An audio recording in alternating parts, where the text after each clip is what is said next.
Você não precisa ter nascido nos anos 1990 para saber quem foi Kurt Cobain.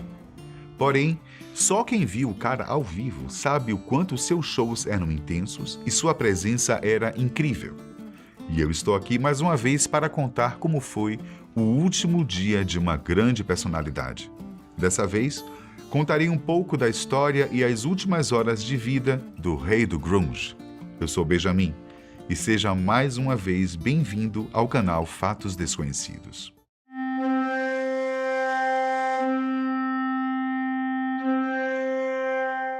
Kurt Cobain morreu no dia 5 de abril de 1994, quando tirou sua própria vida. O frontman do Nirvana tinha problemas com depressão e era viciado em drogas. Mas antes de eu começar a contar como foram as últimas horas desse grande astro do punk rock, vou contar um pouco mais da vida do Kurt. Kurt Donald Cobain nasceu no dia 20 de fevereiro de 1967, em Aberdeen, estado de Washington, nos Estados Unidos. Ele também tinha uma jovem irmã chamada Kimberly, nascida em 24 de abril de 1970. Kurt era filho de um mecânico e de uma garçonete. Como ele descobriu que seria músico? Na verdade, o envolvimento com a música vinha de berço. Os tios de Kurt eram músicos e costumavam tocar em bandas locais. Com apenas 2 anos de idade, Kurt Cobain já mostrava que tinha vocação para ser cantor.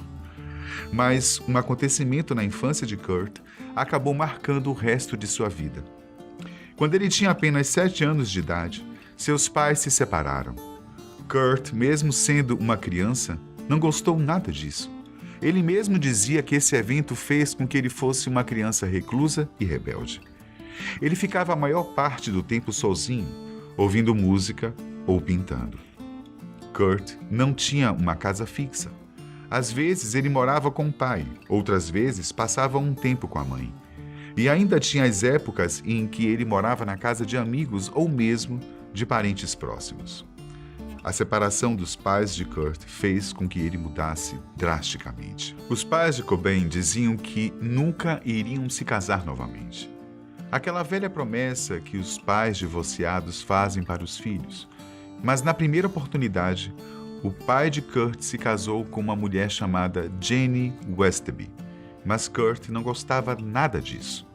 Quando ganhou um irmãzinho, Chad Cobain, Kurt ficou enfurecido. Ele dizia que aquela família não era real. Para completar, a mãe de Kurt começou a namorar um homem que abusava dela. Kurt, inclusive, testemunhou algumas dessas agressões. Agora, dá para entender por que a separação dos pais marcou a vida de Kurt? Nessa época, ele ouvia artistas como Ramones e cantava músicas como Motorcycle Song, de Arlo Guthrie, e Hey Jude, dos Beatles. Completamente apaixonado pelo rock and roll, Cobain ganhou sua primeira guitarra quando tinha 14 anos de idade. Ele começou tocando suas próprias canções e logo formou sua primeira banda, chamada Fecal Mater. Dale Crover era o baixista do grupo.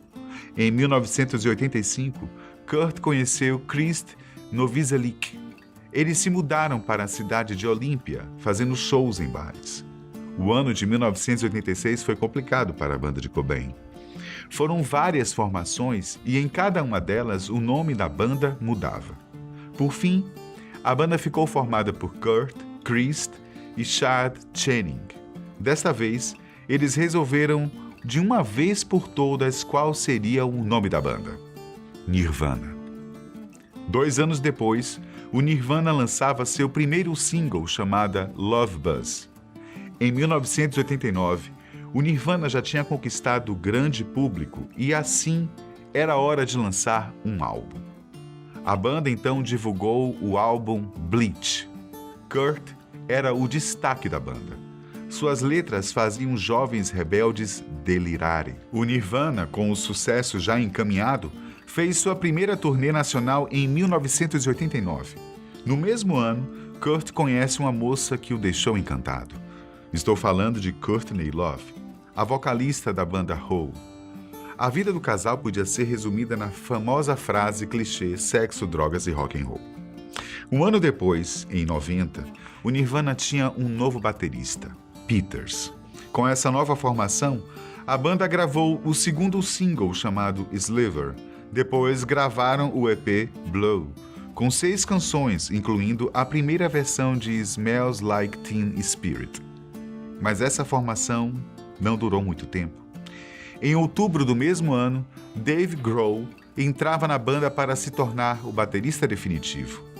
O segundo álbum do Nirvana veio em 1991. E titulado como Nevermind, a banda vendeu mais de 30 milhões de cópias e anunciou um novo estilo de música, o grunge. Seattle, considerada a capital do rock, delirava com os shows do Nirvana, mas a fama e o dinheiro pareciam não fazer bem para Kurt Cobain. No ano de 1992, Kurt recebeu uma notícia um tanto inesperada. Courtney Love estava esperando um filho, ou melhor, uma filha. Os dois então resolveram se casar no Havaí. Kurt se casou de pijama e Frances, sua filha, nasceu pouco tempo depois. O Nirvana estava voando baixo. Os shows eram devastadores. Os fãs iam ao delírio. O Nirvana era símbolo de rebeldia. Os integrantes quebravam instrumentos em cima do palco, protagonizando o auge do grunge. Mas algumas vezes eles acabavam passando dos limites. Em 1993, por exemplo, Kurt Cobain abaixou as calças e cuspiu em uma câmera. Nesse ano, mesmo com vários problemas envolvendo heroína, o Nirvana lançou o disco In Utero, com destaque para a música Servant the Servants. Porém, os problemas de Kurt com a heroína começaram a ser cada vez mais sérios. Uma tentativa de suicídio falha do cantor do Nirvana deixou seus entes queridos preocupados. Vendo que o pior poderia acontecer, Courtney Love e seus amigos resolveram fazer algo para tentar parar Kurt. Eles pediram ajuda para Steven Chatoff, um conselheiro da banda. No final de março de 1994, Courtney, Chris Novoselic e Pat Smear, junto com outros amigos, realizaram uma reunião com Cobain para tentar colocá-lo nos trilhos. Durante a reunião, Courtney chegou a ameaçar largar Kurt caso ele não parasse de usar drogas. Sua banda não fez diferente. Eles disseram que fariam o desmembramento da banda se ele não concordasse em procurar tratamento em uma clínica de reabilitação. É nessas horas que nós vemos quem realmente são os nossos amigos. Os companheiros de Kurt Cobain foram severos demais com ele? Foram. Mas era a única coisa que podia ser feita para salvar a vida do frontman do Nirvana. Pouco tempo depois dessa reunião, Cobain topou ser internado em uma clínica, mas antes Kurt precisava fazer algo. Ele foi visitar um amigo chamado Dylan Carlson, que estava na reunião uns dias antes. Kurt contou histórias de que havia pessoas invadindo sua casa e que precisava de uma arma de fogo. Dylan disse que ele parecia completamente normal e que já havia emprestado armas para ele antes.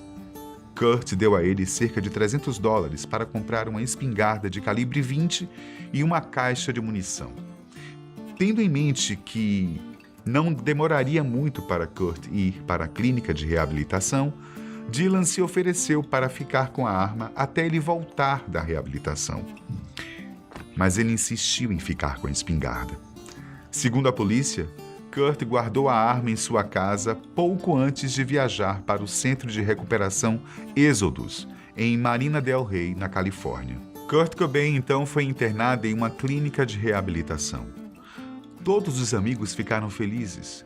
Todos acharam que dessa vez ele iria conseguir se livrar do vício, ser um bom pai e ter uma vida normal. Mas como todos vocês devem saber, as coisas não aconteceram como planejado. No dia 1º de abril de 1994, Courtney recebeu um telefonema estranho. Cobain disse coisas estranhas a ela, como: "Lembre-se, não importa o que, eu te amo." Na noite dessa ligação, havia apenas 2 dias que Kurt estava internado. Porém, os funcionários da clínica disseram que ele tinha saído para fumar um cigarro no pátio do local e simplesmente desapareceu. Kirsten cancelou todos os cartões de crédito do marido e contratou investigadores para encontrá-lo, mas nada adiantou. Em algum momento do dia 5 de abril daquele ano, Cobain se trancou na estufa acima de sua garagem e fez o uso desregrado de drogas. Depois, Kurt escreveu uma carta de despedida e colocou sua carteira no chão para que pudesse ser identificado. Depois, ele usou mais drogas, provavelmente heroína, e BUM! Kurt Cobain usou sua espingarda calibre 20 para dar um tiro em sua própria cabeça. O corpo foi encontrado 3 dias depois do suicídio por um eletricista que faria reparos na casa do cantor. Essa morte fez o mundo perder o rei do grunge, o ídolo dos roqueiros rebeldes. A carta deixada por Kurt narrava toda a sua solidão e problemas possivelmente causados pelo excesso de drogas e álcool. A carta veio à tona logo após sua morte e chegou a ser lida em um programa de TV pela viúva do músico. Em um dos trechos, Kurt declarou o seguinte: "Mas desde os 7 anos, passei a ter ódio de todos os humanos em geral.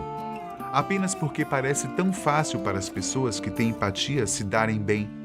Apenas porque eu amo e lamento demais pelas pessoas, eu acho." Para finalizar, Kurt desejou paz, amor e empatia. O vídeo de hoje se encerra por aqui. Até mais.